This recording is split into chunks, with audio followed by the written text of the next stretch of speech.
Hey guys, this is Mr. Roxy coming at you from Palm Beach in Florida.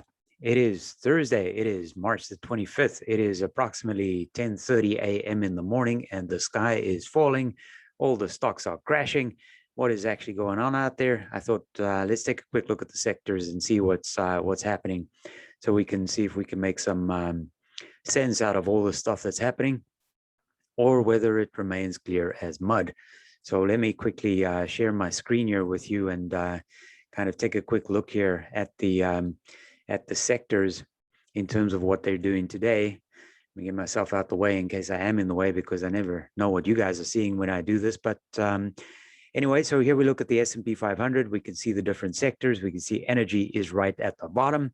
So if you're an energy investor like I am, then you can say, whoa, here we go again, two Maseratis in one day. So every 1% gain or loss is one Maserati. So let's see how we do today. So what's going on here? Infotech. Yeah, look at a couple of stocks are actually doing okay. A couple of the big guys here. Cisco up 3%. Look at Apple up 1% today. So much for the tech stocks crashing and falling. Microsoft, a little big chunk of the sector there in terms of its representation. Also a little bit green today. A couple of stocks here, Juniper, Micron, etc., doing absolutely nothing.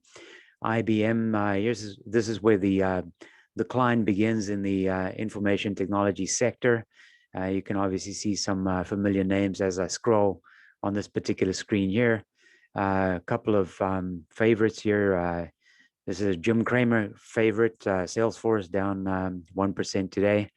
And let's go right down here to the bottom, Enphase Energy, Paycom Software. There's no particular reason why companies like Paycom should be in the red, and especially so much. How about the utilities? What's going on here? Dominion up only 1%. So comparatively, if we go to the information tech center, you can see Cisco is up 1%, 3%. It's like the biggest gainer for the day. But as soon as you cross over into utilities, the big gainer for the day is up less than 1%. How about a big one here? Next Era Energy, which is the owner of my local utility, Florida Power and Light, up just a smidge. The rest of them, not looking that great at all. Communication, just barely green. Facebook, delete Facebook, whatever you do. If you do nothing else, just get out of Facebook. That thing serves no purpose at all, and nobody cares what you had for lunch. So stop posting pictures of your shoes and your lunch and your dog. Nobody cares. Nobody should care. We have a life. Let's do something more important and better in terms of improving life for humanity in general. Alphabet, well, Google, they're probably censoring this movie as I create my YouTube video. Then we go into the negatives very quickly. Walt Disney, etc., Comcast, etc. These are all the people who are tracking your information and selling it to other people. Consumer discretionary, not a lot of green here as well. Whoa, Darden restaurants, 3%. Interesting stuff. Gap, negative 1.4%. Consumer staples, Schmucker, the people who make your peanut butter and your jelly for your sandwiches. And Costco is up nicely, 1%, doing pretty good. Financials, Progressive, Wells Fargo, in the green for a change. Wells Fargo has been taking a pounding for a couple of years. JP Morgan down as well. Healthcare sector, Eli Lilly up almost 1%. But look, these sectors are pretty much in the red. Healthcare, let's see what's a big one over here. Johnson & Johnson down. There's another big one over here. United Health, negative 1%.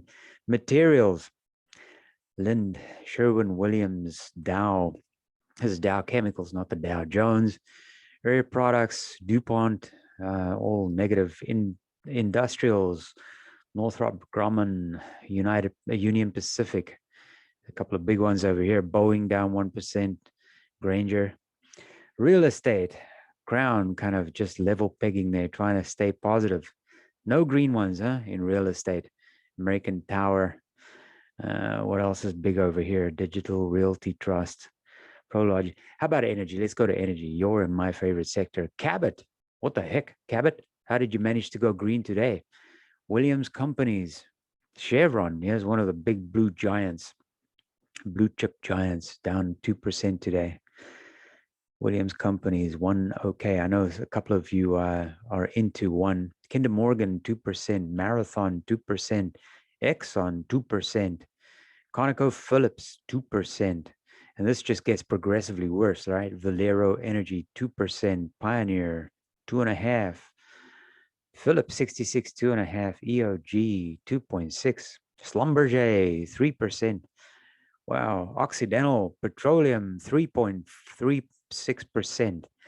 Almost $1 down. Whoa, $26.15. I might start looking at potentially buying again. So, guys, this is not a good picture at all. This is pretty ugly. So what's happening in the news, though? So let's see what the reason is for the big decline today. So I'm going here to my TD Ameritrade headline story.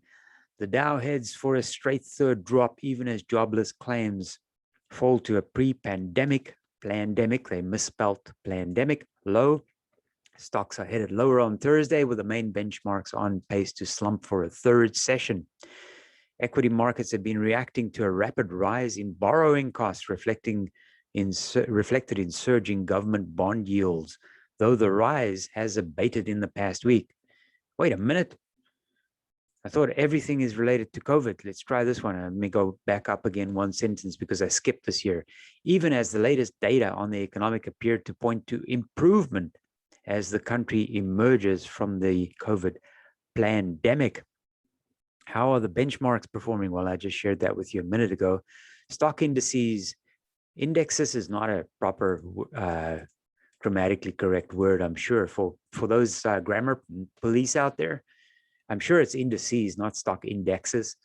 Anyway, you can help me out here because English is my second language. So anyway, slipped even as a report on weekly first-time jobless claims hit the lowest level in over a year. And a reading on fourth quarter gross domestic product was raised to 4.3, beating the consensus estimates of 4.1. That kind of looks like good news. And this kind of looks like good news as the country emerges from the COVID pandemic. On the jobs front, the number of people seeking unemployment benefits ended March 20th, 684,000 for the first time. Is below 700,000 since March last year. Let's see what the Fed is doing to destroy the economy. On Thursday, Fed Chairman Jerome Powell said that the rebound from COVID has taken shape faster than policymakers had expected, but emphasized that the central bank would reduce accommodative measures only gradually. So yeah, okay, whatever. We will gradually and over time. He should have said, we will happily over time and with great transparency. Whoa, there's a word you don't hear too often when it comes to the Fed and the federal government of the United States. When the economy has all but fully recovered, we were pulling back the support we've been providing during emergency times. Investors also continue to mull over recent comments from the central bankers about when emergency stimulus might be scaled back. The Bank of Canada having recently hinted at potentially sooner. And Fed Chair Powell recently hinting at not likely for a while yet. Choppy trade in stock markets this week has been partially attributed to quarter-end rebalancing and rotation. This, guys, is the absolutely most important sentence in the entire news sentence. Not the entire paragraph, just that little middle piece. Choppy trade in stock markets this week is partly attributed to quarter-end rebalancing. So I don't want to make light of the fact that the stock market is crashing and I'm down a couple of Maseratis just for today again. The fact of the matter is, it is the end of the quarter. The stock market has been on a tear. Most of you, including me, have nice gains that we've accumulated over the past, 6 months, maybe 3 months, maybe. For sure. I mean, if you're an Occidental investor, you're sitting on a pretty healthy gain, unless you were, unless you had the misfortune of having bought into Occidental when it was trading at like 50 something dollars and you're still waiting to recover. But anyway, if you had followed my channel for the last year and you had been accumulating some Occidental stock when it was trading in the teens and $8, $9, even $20, you're sitting on a nice gain. The pullback is expected and we can do one of three things.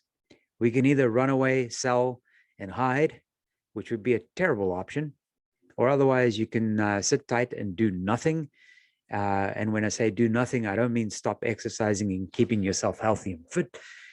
Even Mr. Oxy jogs every single day. And in between, I also do some chin-ups and push-ups and leg raises and all kinds of stuff. So keep yourself healthy.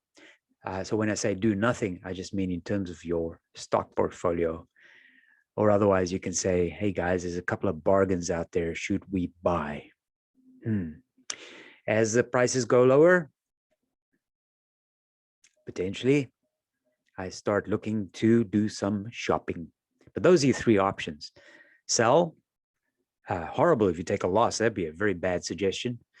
Do nothing, but keep exercising, healthy body, healthy mind. Or otherwise, look to potentially buy something. On that happy note, this is Mr. Oxy saying thanks for watching. Goodbye for now, and I'll see you soon. Bye-bye.